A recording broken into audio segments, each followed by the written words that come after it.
ROC graced American screens as a comedy drama from August 1991 to May 1994, finding its creation and direction in the hands of Stan Daniels, with Charles Dutton taking the lead as Rock Emerson, a Baltimore-based garbage collector, and Ella Joyce portraying Eleanor, his nurse wife. The series emerged as a poignant representation of African-American community life. The show spanned 3 seasons, delivering 72 episodes, boasting a dedicated fan base despite lower ratings. Its impact transcended, earning accolades, including an Emmy nomination for cinematography and an NAACP Image Award for Charles Dutton's outstanding work as a comedy series actor. Even after 32 years, ROC remains an enduring gem, revered for its timelessness and cultural prominence. In a tribute to the enduring legacy of ROC, this video highlights some of the cast members who have departed from the real world. The series immortalized talents like Carl Gordon, Heavy D, Rosalind Cash, Bajja Jola, Hugh Dane, James Avery, and Lou Rawls, showcasing their invaluable contributions to the show's success and leaving an indelible mark on its remarkable history. Carl Gordon, renowned actor. Carl Gordon, whose credits include noteworthy performances on Broadway in productions such as Ain't Supposed to Die a Natural Death and 2 of August Wilson's masterpieces, peacefully passed away on July 23rd in Jettersville, VA, after battling non-Hodgkin's lymphoma. At the age of 78, he departed, leaving behind a legacy of remarkable work. Mr. Gordon is perhaps best remembered for his recurring role as Andrew Emerson on the mid-1990s sitcom ROC, a series headlined by Charles Dutton. In the show, he portrayed the obstinate father of Charles Dutton's character, cementing his status as a beloved figure. This dynamic duo shared the stage in August Wilson's The Piano Lesson on Broadway in 1990, where Mr. Gordon embodied the character of Doker, an uncle with 27 years of railroad work under his belt. His portrayal of this role extended to the 1995 television adaptation of the play. Born as Rufus Carl Gordon, Jr. on January 20th, 1932, in Goochland, VA, he grew up in Brooklyn's Bedford-Stuyvesant neighborhood. His journey to acting was far from conventional. After a 4-year stint in the Air Force, an unfinished academic venture at Brooklyn College, and 2 marriages, Mr. Gordon found himself in a series of dead-end jobs, from sheet metal work to laboring in department store stockrooms. It was, according to Mr. Gordon, a divine calling that led him to try his hand at acting. He took the initiative to enroll in the Gene Frankel Theater Workshop, marking the beginning of his remarkable acting career. His first Broadway appearance was as a replacement actor in The Great White Hope. Subsequently, he played a role in the 1971 musical Ain't Supposed to Die a Natural Death, composed by Melvin Van Peebles. Alongside these milestones, he reprised the character of Cutler, the trombonist, in the 2003 revival of August Wilson's Ma Rainey's Black Bottom, where he shared the stage with Charles Dutton and Whoopi Goldberg. Unfortunately, his dedication to the craft resulted in a hospitalization when a burst blood vessel in his leg interrupted the production. Mr. Gordon also graced the stage in numerous productions at the Negro Ensemble Company. With his distinct features, a face adorned with deep-set eyes, a long countenance, and a dignified white beard, Mr. Gordon projected a unique blend of amiable irritability, wisdom, and gravitas. Carl Gordon is survived by his 3rd wife, Jacqueline Alston Gordon, his son, Rufus Carl III, 5 daughters, Gloria Gurley, Candice, Demethress, Yvette, and Jasmine Gordon, 9 grandsons, and 5 great-grandchildren. Heavy D, renowned for his recurring roles in the comedy-drama series ROC, where he portrayed Calvin Hendricks during the show's 2nd and 3rd seasons, was a pivotal figure in the world of hip-hop. He led the influential hip-hop group Heavy D Amp the Boys, known for tracks like Now That We Found Love, Who's the Man, and Somebody for Me. Additionally, he lent his iconic voice to the theme song of In Living Color. It is with great sadness that we announce Heavy D's passing at the age of 44. According to TMZ reports, the rapper was rushed to a Los Angeles hospital after being found unconscious and, regrettably, passed away shortly after his arrival. Although no foul play is suspected, the precise cause of his death remains unknown. Born as Dwight Myers in Jamaica in 1967, he later emigrated to Mount Vernon, New York, with his parents as a young boy. Heavy D's musical journey began when he discovered rap music during junior high, and he formed the Boys during high school.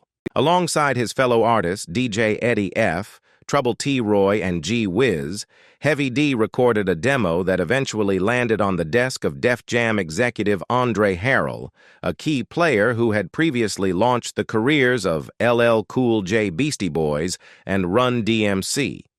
Harrell signed Heavy D and the Boys to his newly established Uptown Records label, leading to the release of the group's debut album Living Large in 1987.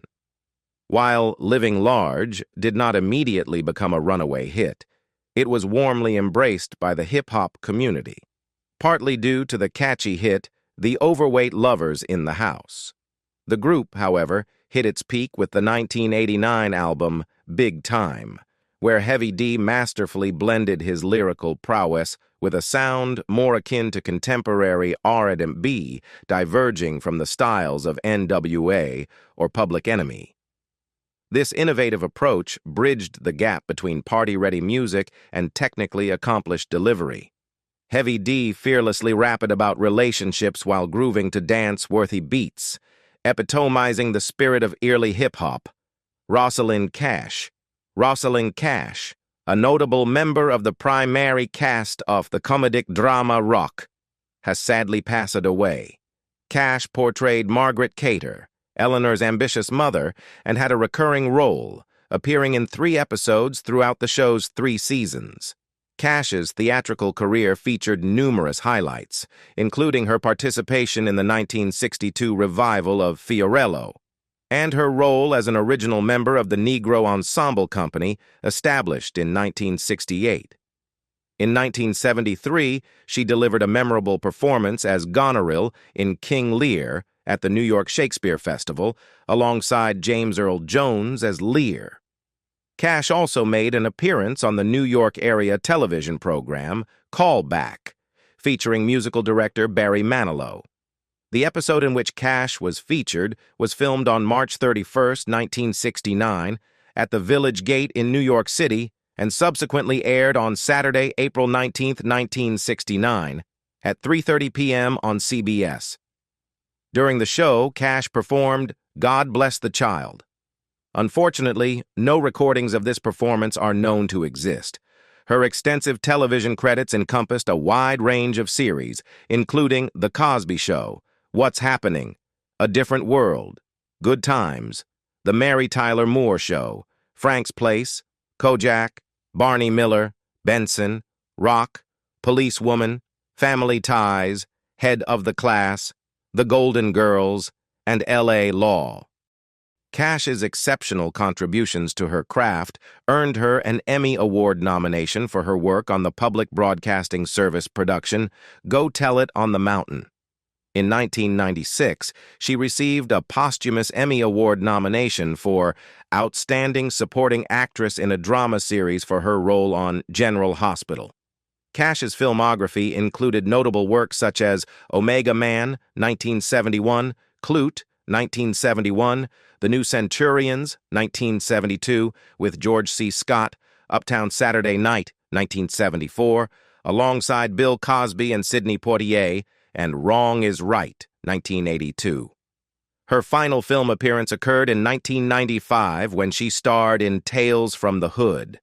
In the world of Sesame Street, Cash lent her voice to the Muppet character Roosevelt Franklin's mother and his sister, Mary Frances, on the 1970 record album The Year of Roosevelt Franklin, Gordon's Friend from Sesame Street, alongside Matt Robinson, who voiced Roosevelt and his brother, Baby Ray, and friend, A.B. Cito.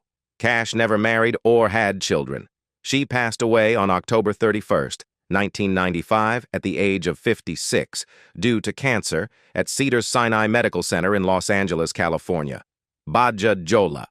Bajja Jola, widely recognized by dedicated fans of the comedic drama ROC, is another esteemed cast member who has passed away.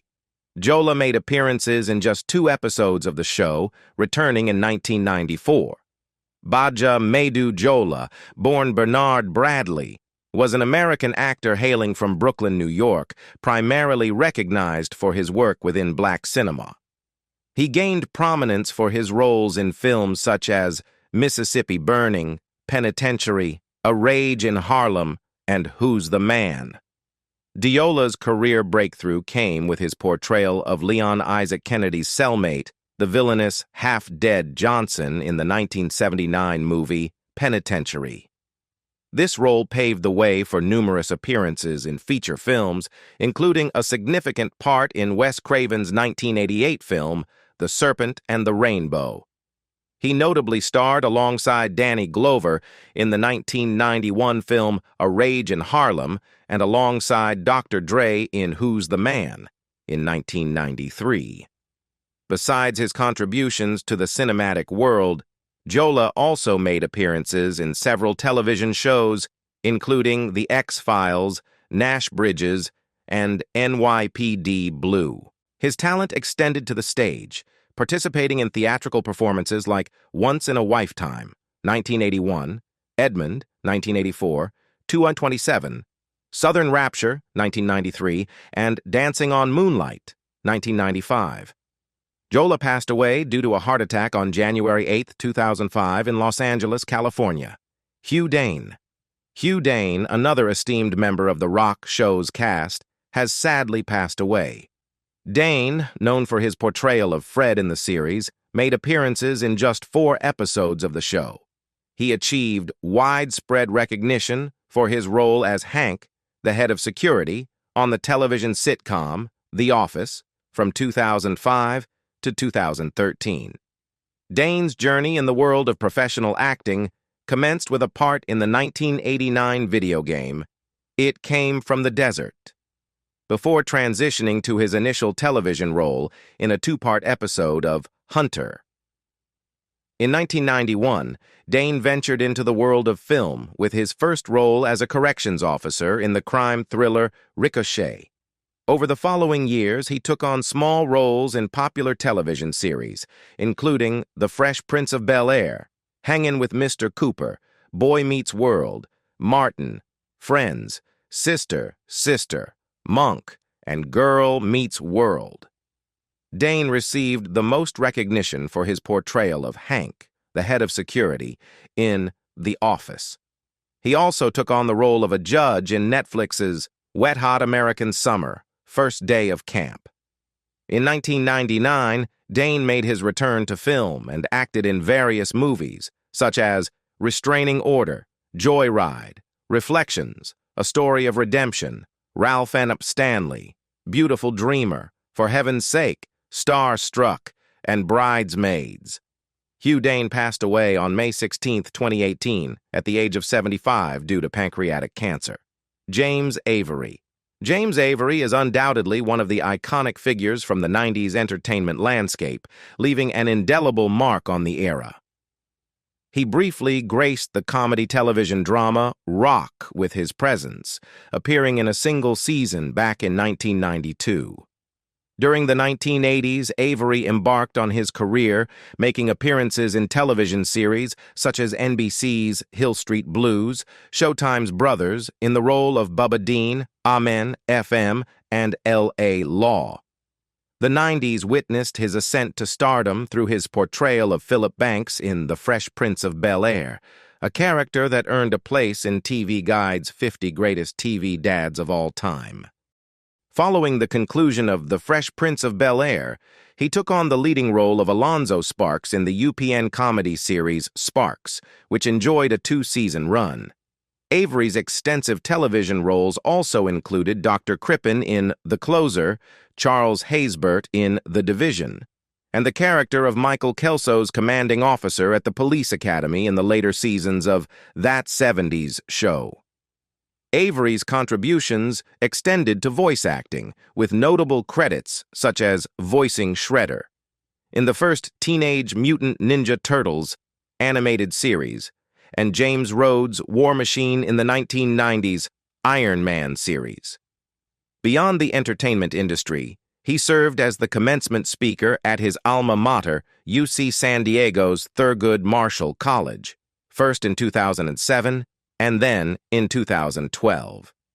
In 1988, Avery married Barbara, who held the position of Dean of Student Life at Loyola Marymount University. Though he had no biological children, he became a stepfather to Barbara's son, Kevin Waters. On December 31, 2013, James Avery's passing marked the end of an era. He passed away at the age of 68 at Glendale Memorial Medical Center due to complications from open-heart surgery. His untimely departure elicited heartfelt tributes from colleagues and co-stars, with Janet Hubert, who portrayed his on-screen wife Vivian in The Fresh Prince of Bel-Air, sharing touching words of remembrance. Will Smith, reflecting on Avery's demise, acknowledged the profound impact he had on his life. Alfonso Ribeiro, who played Avery's on-screen son Carlton, expressed his deep sorrow at the loss. Joseph Marcel, known for his role as Jeffrey, described Avery as a gentle giant. Avery Fest, an annual cultural and music festival celebrating African American heritage, has become a fitting tribute to James Avery. The event, bearing his name, held its inaugural celebration on September 2, 2023, in Avery's hometown of Suffolk, Virginia. Bennett's Creek Park serves as the venue for this annual gathering, just minutes away from the Pewsville neighborhood where James Avery was born. The inaugural year of Avery Fest in 2023 featured special guest appearances from Barbara Avery, James Avery's wife, along with Daphne Maxwell Reid, who portrayed his TV wife in The Fresh Prince of Bel-Air. The event also paid homage to Avery's love for jazz music with a special jazz spotlight. Oscar Brown Jr. Oscar Brown Jr. is another revered cast member from the television drama series ROC, who is no longer with us. Brown made his mark in 3 exceptional episodes, leaving an indelible impression while portraying the character of Miles Taylor. Renowned as a singer, composer, lyricist, playwright, and advocate for black culture, Oscar Brown Jr. passed away on May 29th in Chicago due to complications from a blood infection in the lower spine. He was 78 years old.